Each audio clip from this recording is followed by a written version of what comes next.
Hello friends, welcome back to my channel. তো আমার চ্যানেলে আরেকটি নতুন ভিডিও নিয়ে তোমাদের সাথে এসে গেছি।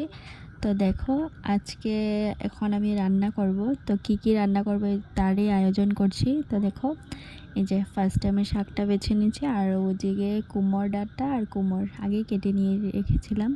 আর এদিকে দেখো, আর একটা কথা, তোমরা ভাববে না যে আমি ভিডিও বানানোর জন্য রান্না করছি।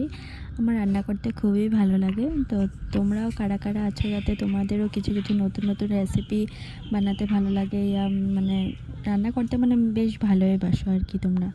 তো দেখো, আমি আজকে কিছু ওই যে কুমড়ি যেটা ছিলকা ছিল, যে ওটা আমি চাটনি বানাবো। যেখানে নিয়ে নিয়েছি, কী নিয়েছি দেখে নাও।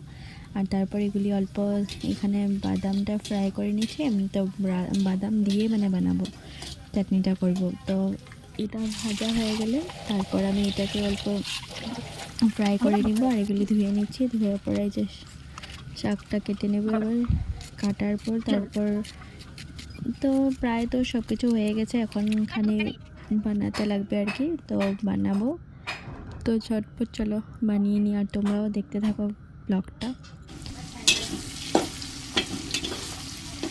তো আজকের জন্য সিম্পল রেসিপি। আজকে দিয়ে ওয়েদারটাও তোমার অল্প মেঘলা মেঘলা করেছে, তো চাটনিটাও ভালোই লাগে, সবারই প্রিয়। তো তাই ভাবলাম যে না, আজকে সিম্পল কিছু বানাবো। তো দেখো, আমি আর মসুরি ডাল ভিজিয়ে রেখেছিলাম, তো ডাল দিয়ে আমি এখন কুমড় ডাঁটা বানাবো।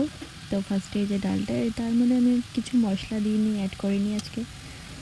জিরের গুঁড়ো খালি অল্প দিয়েছি, আর হলদি আর লবণ, ব্যাস। তো তোমরা চাইলে তোমরাও বানাতে পারো।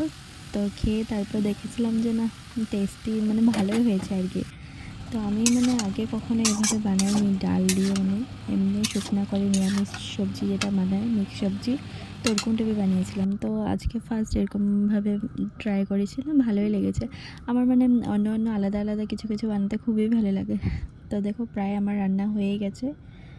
শাকটা নাড়া হয়ে গেলে নামিয়ে দিব, আর এদিকে ধনেপাতা কুচি দিয়ে দিলাম। তো প্রায় হয়ে গেছে। আর দেখো, আজকে আমার মিশো থেকে একটা পার্সেল এসেছিলো। তো এই যে এখন খুলে দেখছি যে এটা কেমন এসেছে। তো তোমরা কি দেখতে বুঝতে পেরেছো যে এটা কী জিনিস? তো কমেন্টে জানিও, আর বলো যে কেমন